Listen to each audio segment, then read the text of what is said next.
Assalamualaikum warahmatullahi wabarakatuh. Selamat datang kawan-kawan semua di channel Riam Biru. Terima kasih banyak untuk kawan-kawan yang sudah berkenan hadir di channel ini. Dan kali ini ada satu cerita datang dari Mas Imam di Lamongan. Mas Imam menceritakan tentang satu kejadian horor yang pernah dialaminya di waktu yang udah lumayan cukup lama, di awal tahun 2000-an. Jadi di tahun-tahun segitu Mas Imam itu masih sekolah ya, sekolah selevelan SMA kayak gitu. Nah, ini dia itu punya beberapa teman di kampungnya di situ. Teman-teman satu sekolah juga, ada beberapa dari sekolah lain yang memang ya sudah kenal dari temannya teman kayak gitu kan. Akhirnya apa? Mereka pun akrab. Nah, ada satu acara rutin, misalkan malam minggu kayak gitu ya. Ini tuh diadakan acara kumpul-kumpul lah, nongkrong-nongkrong.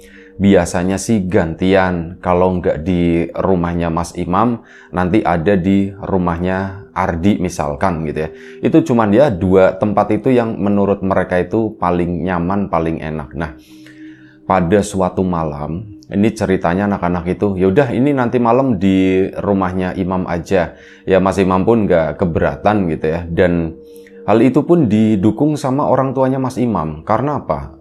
Pertimbangannya waktu itu, daripada Imam kelayaban nggak jelas, motor-motoran nggak jelas ke sana kan, itu kan rawan, itu riskan. Udah mending nongkrong di rumah, itu terpantau gitu ya. Toh cuma mereka juga paling banter ya acara bakar-bakaran kayak gitu, itu pun nggak setiap nongkrong melakukan hal tersebut.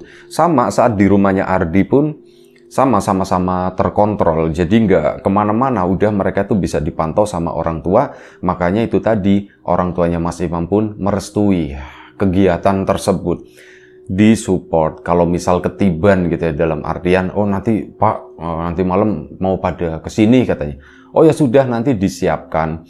Entah ibunya nanti beliin tempe mentah atau beliin tahu mentah, nanti malam digoreng lah atau apa, kadang dibeliin singkong. Wis pokoknya sesuatu yang kira-kira malam itu bisa dijadikan kegiatan anak-anak tersebut, Mas Imam dan kawan-kawan, biar gak kemana-mana gitu ya. Entah bakar-bakaran, entah goreng-gorengan, kayak gitu, itu di halaman rumahnya si Mas Imam tadi yang memang lumayan cukup luas. Nah, di situ Mas Imam itu punya, bukan Mas Imam ya, Mas Ardi, salah satu temannya Imam tadi, itu punya seorang sepupu.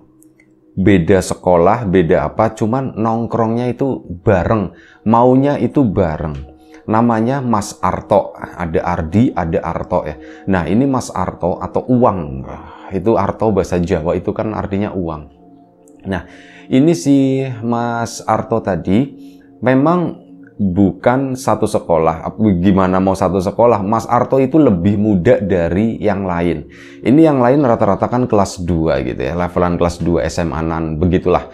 Nah, ini si Arto itu masih SMP. SMP-nya pun masih SMP kelas 2. Jadi dia itu anggota termuda, dan mohon maaf menurut Mas Imam, ya Mas Ardi juga sebelumnya itu udah ngasih tahu, Mas Arto itu ada sedikit keterbelakangan begitu ya.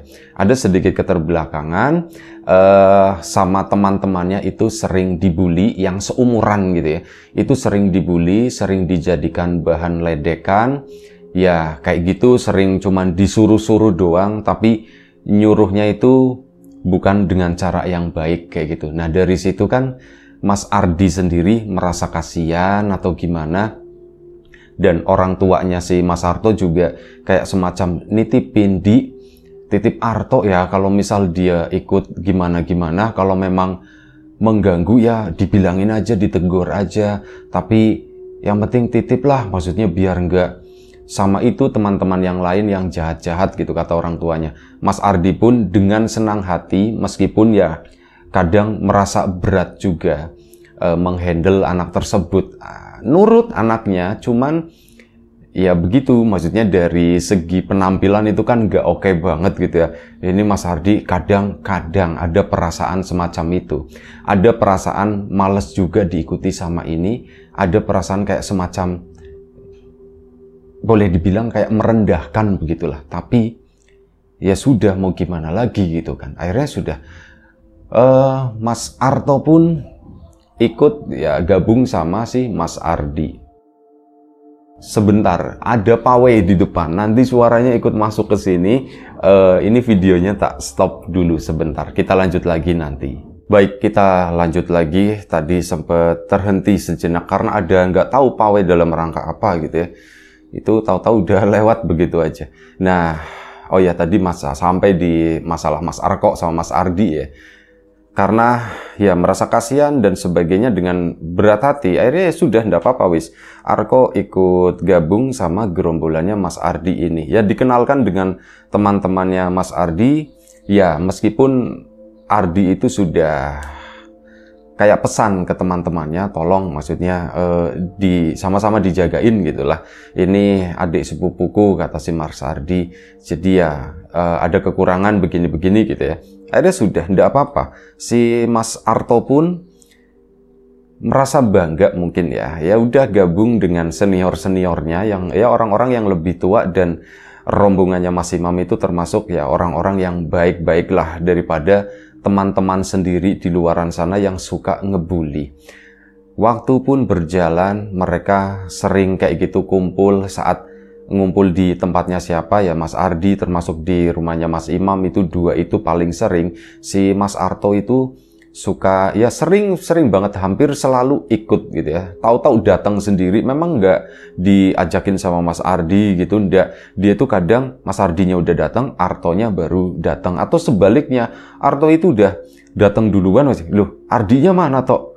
Mas Ardinya belum datang, katanya aku datang sendirian. Oh ya wis ndak apa-apa. Dan dia itu yang selalu sibuk, mungkin merasa junior atau gimana ya. Saat mau bakar-bakaran nanti dia itu yang menyiapkan itunya, menyiapkan tungkunya, menyiapkan segala macam kebutuhan. Pokoknya untuk malam itu tuh Arto yang paling banyak bergerak. Ya, anak-anak pun jadi makin sayang gitu ya. Ini anak ini baik banget gitu. Cuman memang ada kekurangannya itu seperti itu. Sampai pada suatu hari ini jatah melekan di rumahnya si Mas Imam ya. Waktu itu malam minggu, dan biasanya mereka melekan itu ya sampai pagi. Mereka tuh pada tidur di teras di sana sekitar mungkin jam 2, jam setengah 3 udah pada ngantuk. Ya pada rebahan di situ berjejer berbaris gitu ya.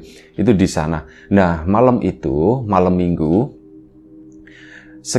baru sekitar jam setengah 12 malam. Ya masih sore lah, anak-anak juga lagi menyantap apa yang baru saja disantap gitu ya. Apa yang baru saja dimasak. Nah, ini lagi makan waktu itu ngegoreng singkong gitu. Jadi makan singkong goreng dikasih tepung, itu enak juga kalau dimakan malam-malam gitu. Nah, selesai, ini si beberapa dari temannya si Mas Imam sendiri itu kan juga pada ngerokok gitu ya. Mas Imam enggak merokok. Nah, tapi teman-temannya itu beberapa pada ngerokok, dan itu pun dibolehin sama orang tuanya Mas Imam. Ya terserah, yang penting enggak yang aneh-aneh yang dirokoknya. Yang dirokoknya itu yang legal-legal begitu kan. Akhirnya sudah pada merokok begitu. Nah, malam itu kebetulan rokok itu habis, dan waduh, rokok habis, ini gimana ya?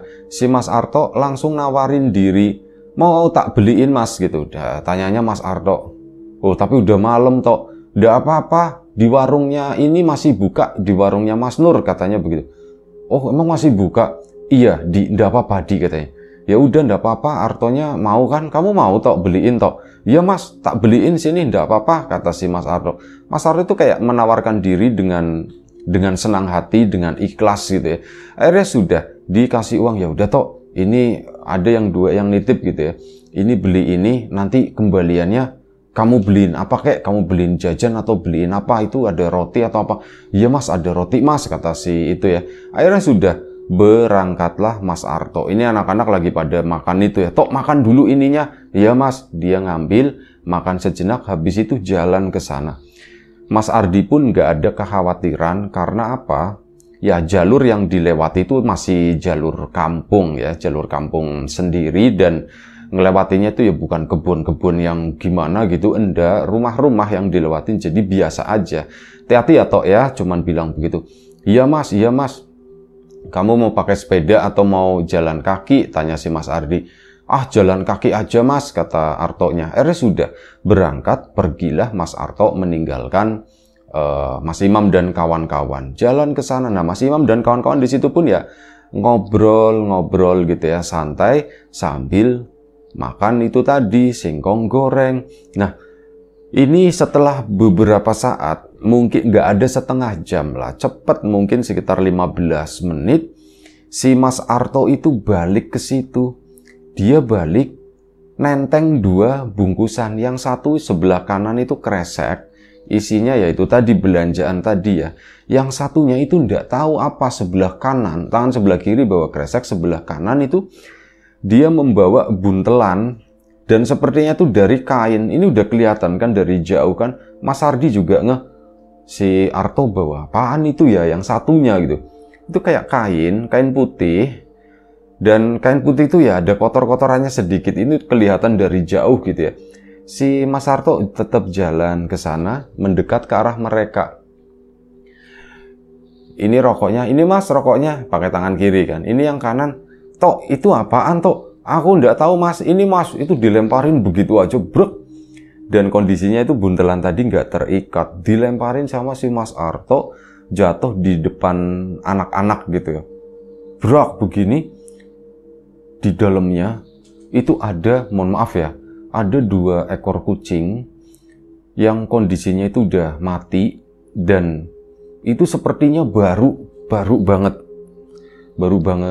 mati itu ya, baru banget mati dan kondisinya sepertinya itu kayak semacam kelindes atau apa gitu ya. Mohon maaf ada bagian ya mungkin di bagian kepala itu yang pecah gitu, berdarah-darah lah intinya. Ya anak-anak pada panik gitu kan. Woi, ini apaan toh? Ini apaan toh? Woi gitu kan, pada lompat semuanya. Si Mas Artonya itu cuman ketawa-ketawa doang gitu. Ya anak-anak itu akhirnya keceplosan gitu kan. Dasar kentir gitu kan, ya bahasa-bahasa seperti itu, keceplosan begitu aja. Mas Artonya tetap cengar-cengir gitu, kayak dia itu seneng, kayak dia itu berhasil ngerjain orang atau apa. Sepertinya semacam itu. Mas Ardinya pun, mungkin Mas Ardi yang bertanggung jawab gitu ya. Udah. Sama si Mas Ardi, si kucing tadi yang meninggal, itu ada kucing, nggak tahu sih, ini induk sama anaknya atau gimana. Tapi yang satu besar, yang satu itu ukurannya sedang, agak kecil. Dua-duanya meninggal, mati dalam kondisi yang sama seperti itu. Akhirnya dibungkus lagi lah sama si Mas Ardi. Itu kan ribut begitu. Untung orang tuanya Mas Imam itu nggak sampai mendengar. Dan akhirnya apa?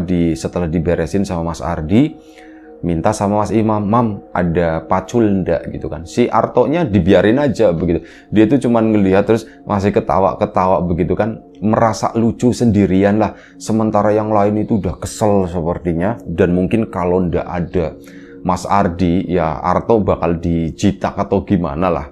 Ini cuman ngelihat ada Ardi jadi nggak enak. Yang lain pun parah ini kayak gini, cuman pada ngeresula, cuman pada ngeluh gitu ya. Parah nih kayak gini nih nah kayak gini mah nggak bisa diajak lagi. Mas Ardinya itu udah nggak enak, nggak ngejawab apapun gitu ya. Akhirnya si Mas Imam ke belakang ngambil cangkul kecil gitu ya, dan tahu arahnya si Mas Ardi itu gimana. Mas Imam pun ngerti, jadi nggak apa-apa Di, biar aku yang macul, nanti kamu yang masukin ya Di ya. Soalnya begini, Mas Ardi kan tadi habis ngambilin kucing-kucing tersebut ya, tangannya kan belepotan darah, nanti kalau megang cangkul ya cangkulnya kena darah juga. Mas Imam pun akhirnya mengalah ngegali itu tadi. Di bawah pohon di sana, deket sana, digalilah sampai cukup. Nah setelah cukup, selanjutnya sisanya Mas Ardi yang menyelesaikan. Ditanam di sana, dikubur, ditutup sudah gitu kan. Cangkul pun dibawa masuk ke belakang sana. Nah, disitulah Mas Ardi pun cuci tangan dan sebagainya. Setelah itu Mas Ardi, yuk makan lagi gitu. Makan lagi nih sayang nih, udah adem nih. Yang lain itu mukanya masih pada bete. Mas Imam juga lumayan cukup bete awalnya, tapi kesini mengerti dan lebih tertarik dengan sikapnya Ardi yang justru di malam itu menunjukkan satu kedewasaan menurutnya Mas Imam. Dari situ Mas Imam pun diam, yang ngikutin si Mas Ardi. Akhirnya yang lain pun mulai tenang begitu ya. Si Mas Arto itu biasa aja gitu, kayak nggak merasa bersalah atau gimana. Nah, setelah makan-makan itu, Mas Ardi pun ngomong, ini ngapunten katanya, ini mohon maaf ya, Arto malam ini agak sedikit kelewatan, kata Mas Ardi, dan ya aku minta maaf, Tok minta maaf Tok katanya. Maaf apa Mas? Ditanya begitu. Maaf kamu itu udah bikin kaget nih, teman-temannya Mas pada kaget, pada takut katanya begitu kan. Oh gitu Mas, iya. Ya kamu minta maaf ya. Iya Mas, Mas aku minta maaf ya Mas ya. Aku minta maaf, aku nggak tahu kata si Mas Arto. Oh ya wis lah, akhirnya dimaafin kan. Nah di sana Mas Arto pun akhirnya kan ditanya, Tok, kenapa gitu? Kamu itu dapat kayak gitu itu dari mana gitu ya? Ditanya sama si Mas Ardi dan kawan-kawan kan. Oh itu Mas, tadi, nah cerita lah dari awal ya, ini diceritain sama si Mas Arto tadi. Aku kan keluar dari sini, udah jalan ke sana lah kata si Mas Arto. Nah di jalan aku itu ketemu kucing besar sama kucing kecil, yaitu kayak induk sama anaknya gitu. Nah di sana dipotong omongannya Mas Arto sama Mas Ardi. Tok, yang matiin kucing itu bukan kamu kan katanya. Bukan Mas, aku enggak berani matiin kucing kata si Artonya. Bagus katanya, jangan pernah seperti itu. Iya Mas. Oke, lanjutin ceritanya. Nah, Mas Arto ngelihat kucing itu, tak panggil-panggil gitu, pus gitu kan, mendekat. Sempet ya tak elus-elus gini Mas, terus sudah, oh iya, aku kan mau beli rokok, kata si Mas Arto. Akhirnya dia pun melanjutkan ke sana, beli di warung. Nah, setelah di warung memang masih buka gitu ya. Terus sudah dilayanin, Mas Arto pun pulang jalan kaki ya begitu kan. Nah, alangkah kagetnya Mas Arto, dia melihat di tengah jalan, loh kucingnya kok tidur di tengah jalan, pikirnya Mas Arto. Ya sudah, tak deketin ke sana, mau tak suruh bangun, minggir, takutnya nanti ada kendaraan kelindes kelewat, kata si Mas Arto. Tak deketin ke sana, loh kok udah mati kucingnya, kok udah berdarah-darah begini. Akhirnya Mas Arto pun celingak-celinguk nyari kain, dan kebetulan memang ada kain di situ dekat sana, ndak tahu kain apa itu ya. Tak ambil, ya tak masukin, terus tak bawa pulang ke sini gitu ya. Si Mas Ardi dan kawan-kawan, oke, bawa pulang ke sini. Mungkin kalau misal Arto itu kondisinya, mohon maaf, waras begitu ya, itu akan langsung minta tolong. Mas, aku tadi nemu kucing, minta tolong Mas, udah mati dikuburin. Pasti akan begitu kan, minimal gitu. Ini tuh ndak datang itu langsung dilemparin, terus Artonya itu ketawa-ketawa. Nah, si ini kan pada bingung, lah Tok, kenapa terus dilemparin ke sini Tok? Oh itu, terus lanjut dulu, gimana Arto cerita. Ya sudah Mas, tak bungkus, tak masukin ke kain itu tadi, udah. Terus tak bawa ke sini. Nah, pas dibawa ke sini tadinya ya mau aku kuburin Mas, kasihan. Tapi kok di jalan kucing itu ngomong Mas, katanya. Hah? Kucingnya ngomong katanya. Iya, kucingnya ngomong. Manggil-manggil, Arto gitu kan. Ya tak ajak ngomong Mas, kata si Mas Arto. Lu kucing, kamu masih hidup? Ditanyain sama Mas Arto. Iya, aku masih hidup ini. Nanti main yuk Tok, katanya begitu Mas, kata si. Ya anak-anak itu udah, ya namanya agak begini, nggak lengkap begitu ya, pikirnya anak-anak gitu. Cuman Mas Ardi tetap dengan sikapnya, Mas Imam juga sama, yang lain juga menjaga sikap, menghormati, menghargai Mas Arto yang lagi bercerita. Meskipun ya ini nggak masuk akal gitu ya, kata anak-anak mungkin ya dalam hati. Nah, udah. Si kucing itu ngajakin main Mas, dan dia itu gerak-gerak. Aku geli, kata sini ya. Ya Mas Artonya kan ketawa-ketawa, jadi kucing hidup lagi kucingnya. Akhirnya sudah. Nanti aku dilemparin aja katanya. Aku nanti dilemparin aja, kata si kucing itu ngomong begitu Mas. Oh ya pantesan tadi Arto itu langsung lemparin begitu aja. Terus sudah, pas begitu udah deket, ternyata si tangannya Mas Arto, terus begitu aku udah deket gitu ya, kata si Arto, anu Mas, tanganku tuh diutik-utik gitu dari dalam, kan aku geli. Jadi ya langsung tak lemparin aja. Tak pikir kucingnya masih hidup, ternyata udah mati. Seperti itu kata si Mas Artonya. Oh, jadi gitu. Ya aneh ya, Tok, kok bisa ngomong begitu, Tok? Ya aku udah tahu. Dan terus gimana? Kok kamu dari tadi ketawa-ketawa terus? Aku dari tadi ketawa-ketawa terus, soalnya kucingnya, Mas, itu kan ya udah mati. Tapi apa? Kepalanya tuh suka bangun sendiri, terus ngeliatin ke arahku, Mas. Dia itu ketawa-ketawa, kata situ. Anak-anak pun, aduh ini, ya wis lah. Udah kayaknya udah cukup kata anak-anak. Kayaknya udah cukup. Ya wis. Ya udah Tok, ndak apa-apa gitu. Ndak apa-apa udah. Yang penting lain kali jangan dilemparin begitu ya, apalagi kan sebelah sana itu ada makanan. Kata, iya Mas, aku minta maaf, katanya. Aku minta maaf, ya sudah, ndak apa-apa. Akhirnya semua udah terdiam kan, udah normal gitu ya, udah kembali normal. Mas Arto pun banyak diem di situ. Akhirnya cuman makanin itu tadi apa namanya, singkong goreng, dimakan sama Mas Arto. Kurang lebih sekitar setengah jam kemudian Mas Arto itu pamit. Mas, aku pulang duluan ya, kata si Mas Ardi. Ini mungkin udah sekitar jam 1 pagi. Tumben Arto itu pamit duluan. Ya, nggak tahu Mas Ardi biasanya dia itu sampai pagi, dia itu bakalan ngikut terus. Lah ini kok pamit duluan loh. Tok, ngapain pulang jam segini? Mending nanti aja gitu ya. Enggak Mas, aku capek, kata si Mas Arto. Aku ngantuk. Ya sudah, kamu kalau capek ngantuk, tidur di sini aja. Udah Mas, aku mau pulang aja, kata si Mas Arto. Wah, bingung kan, Mas Ardinya juga lagi males gitu jalan. Mau dianterin atau gimana, Tok? Nggak usah Mas, aku bisa pulang sendiri, kata si Mas Artonya. Oh gitu, beneran nih? Iya Mas, aku pulang sendiri aja, nggak apa-apa. Aku minta maaf ya Mas ya, sama terima kasih, katanya. Terima kasih, kata si Mas Arto. Ya sudah, anak-anak pun dianterin aja sana gitu. Lah udahlah, biarin aja, lagian deket kan, Arto juga tahu. Tok, kamu tahu rumahmu? Yo tahu lah Mas, masa rumahku kan situ deket Mas itu. Oh ya wis lah. Setelah ya Mas Ardi yakin gitu ya, Mas Arto pun dilepas jalan pulang sendirian. Jalan ke sana udah, tapi di satu sisi Mas Ardi itu juga, Mas Imam juga begitu, apa enggak mengkhawatirkan pikirnya si Mas Imam ya. Iya sih, aku juga khawatir. Ah udah wis, ya wis, tak ikutin, kata si Mas Ardi. Jadi bentar aja di sana tak ikutin. Ayo tak anterin aku, kata si Mas Imamnya. Akhirnya Mas Imam pun ikut turun sama Mas Ardi, ngikutin Arto dengan jarak yang lumayan cukup jauh. Mas Artonya itu udah jalan duluan. Mereka pun ngikutin di belakang sana. Baru beberapa menit gitu ya, ini ngelihat ngelihat Arto di sana. Ini udah deket rumah.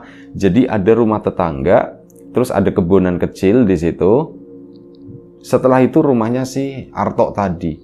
Itu udah deket banget kan, ini ngelihat dari kejauhan karena jalannya lurus. Lah si Artonya ini posisinya lagi berdiri ngadep ke arah kebonan. Kepalanya itu lagi ngedongak ke atas. Arto lagi ngapain di situ? Udah tahu ya, Mas Ardi sama Mas Imam jalan ke sana mendekatkan. Nah, begitu makin dekat justru di situ kelihatan di depannya Arto, di dalam kebun tersebut itu ada satu sosok gede gitu. Itu gedenya itu bukan kayak genderuwo atau apa enggak, tapi kayak satu sosok. Ini kayak pakai jubah kayak gitu, tapi bukan jubah-jubah kayak di film Lord of the Ring atau bukan seperti itu. Kayak ditutupin kain doang lah, dan warnanya itu hitam semuanya. Ini karena ya malam hari tidak terlalu jelas juga ya, tapi yang ditangkap oleh Mas Imam, mungkin Mas Ardi juga sama ngelihatnya, ya bayangannya tuh seperti itu. Ada bayangan hitam lagi berdiri, mungkin tingginya itu 2 kali dari tinggi mereka ya, si Mas Ardi sama Mas Imam. Itu tinggi 2 meter lebih lah, itu di depannya si Arto tadi. Arto tuh lagi ngelongok begini, lagi ngeliatin. Si Mas Ardi sama Mas Imam kan diem, akhirnya berhenti di situ. Arto lagi ngapain? Iya nggak tahu itu siapa, yang di depannya itu siapa. Dan akhirnya apa? Mas Arto itu balik lagi balik lagi ke Mas Ardi, ke arahnya Mas Ardi sama Mas Imam berdiri di situ. Nengok ke sana, terus Mas Arto manggil, Mas Ardi, kata si Artonya gitu kan. Mas Ardi, tok, sini tok, kata si Mas ini. Nah, begitu bilang sini, terus Mas Artonya mau pergi, tiba-tiba sosok yang hitam itu tuh kayak narik Arto, set, ditarik, dibawa masuk ke dalam kebun tersebut. Imam sama tadi Ardi kan bingung, ini kita harus, Mam, itu Mam, si Artonya ditarik ke sana, Mam. Mas Imam bingung, takut juga gitu. Terus gimana, Di? Yaudah, Mam, ke sana, yuk. Akhirnya berdua dipaksakan mampir ke situ. Teriak-teriak yang ada, tolong, kayak gitu kan, tolong. Beberapa warga pun akhirnya keluar. Kenapa? Arto dibawa masuk ke kebun, ada item gede katanya, itu masuk ke kebun narik Arto. Warga ya waktu itu nggak ada yang bilang, masa sih kayak itu tuh enggak. Masuknya kemana? Ke kebun itu. Akhirnya dipeleterin ke sana, beberapa warga pun ke situ. Memang ketemu Arto itu ada di bawah pohon mangga, ada pohon mangga gede gitu ya. Di bawahnya di sana itu lagi duduk. Arto. Nah langsung Mas Artonya itu langsung sadar, Mas Ardi, iya Mas, sini pulang. Ini udah ada beberapa warga ramai ya. Akhirnya dibawa keluar dan kebunan itu tuh ada pagarnya, ada pagar bambunya. Cuman kalau dari samping bisa masuk gitu. Cuman kalau yang di sisi jalannya itu dipagerin. Nah beberapa warga kan masuk dari samping. Ya sudah dibawa keluar kan si Mas Artonya. Mas Artonya pun ditanya-tanya. Nah, orang tuanya juga keluar. Kenapa di? Ini boleh Arto tadi dibawa masuk ke ini ya, yang bawa masuk itu siapa? Udah tahu ya Mam ya, kita ngeliatnya tuh cuman kayak ada sosok gede begitu doang. Beginilah intinya diceritakan dan akhirnya si Mas Arto pun dipulangkan ke rumah. Sama orang tuanya, warga pun pada balik lagi. Nah, Mas Ardi sama Mas Imam pun balik ke rumahnya Mas Imam sana. Begitu balik ke rumahnya Mas Imam, teman-temannya itu udah nggak ada di situ. Sepi, nggak ada siapapun. Cuman mereka berdua dan semuanya itu ditinggalin begitu aja. Nggak dirapiin, nggak diapain. Ini anak-anak pada kemana ya? Ya nggak tahu, kata si Mas Imam. Mungkin mereka lagi pergi kali, kalau enggak lagi ngerjain gitu ya, kita. Udah biarin aja, kata si Mas Imam. Akhirnya Mas Ardi sama Mas Imam pun duduk di situ, ya cuman berdua doang melanjutkan obrolan-obrolan. Ini ditungguin sampai sekitar jam 2 pagi. Teman-temannya itu ndak balik dan memang yang bikin aneh itu apa? Sendal-sendalnya itu masih ada di situ.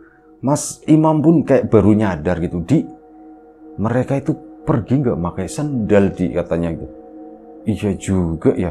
Motor juga masih ada di sana di pojokan situ. Mereka kemana ya dia? Udah tahu Mam, mungkin masuk ke dalam kali Mam, ke dalam rumah katanya gitu kan. Akhirnya Mas Imam pun ngecek ke dalam, ya ndak ada siapa-siapa. Terus ini gimana Ya udah Mam, bubar gitu ya. Iya bubar sih bubar, tapi ini nanti motor masih Ya udah aku tidur di sini, kata Mas Ardi. Akhirnya mereka pun malam itu udah menjelang pagi kan, diberesin, dirapiin, mereka cuman berdua doang, terus udah Mas Ardi sama Mas Imam tidur di sana. Keesokan paginya baru teman-temannya itu datang, sekitar pagi-pagi banget, sekitar jam 6. Ini orang tuanya Mas Imam udah bangun dan mereka lewat subuhan lah, dibiarkan begitu aja, masih tidur di sana. Jam 6 teman-temannya itu yang bangunin. Mam, bangun gitu kan.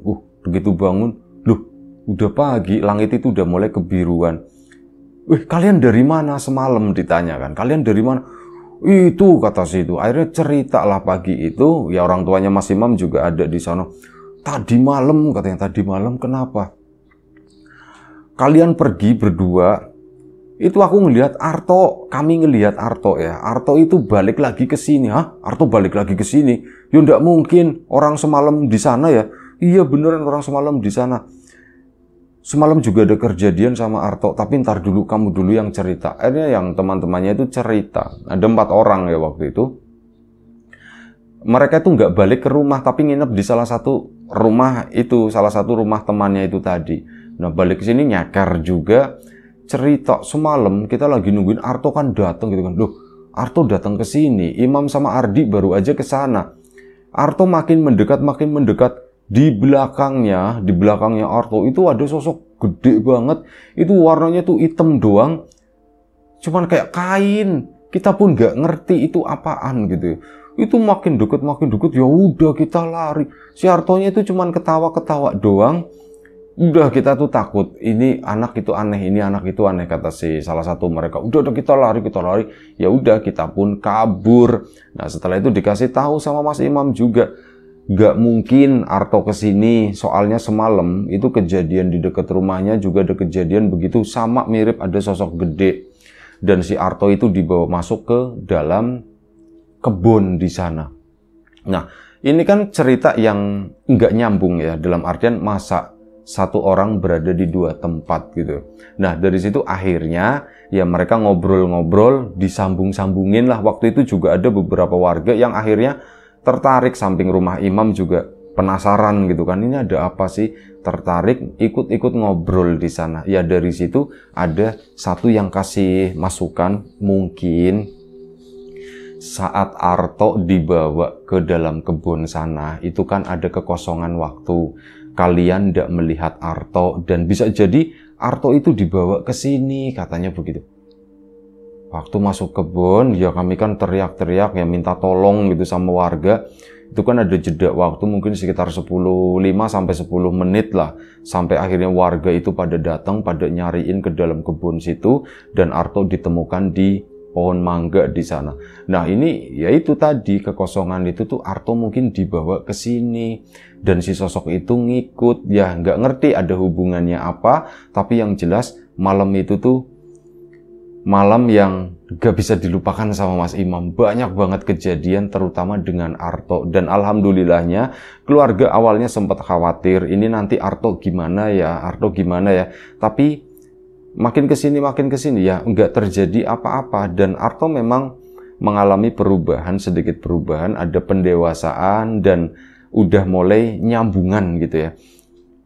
Yang namanya kecerdasannya itu sedikit-sedikit meningkat. Ya setelah main dengan Mas Ardi, dengan Mas Imam, dengan anak-anak yang lebih besar, yang lebih ngemong gitu ya, daripada membuli si Arto tadi dengan kekurangan-kekurangannya. Ya itu aja.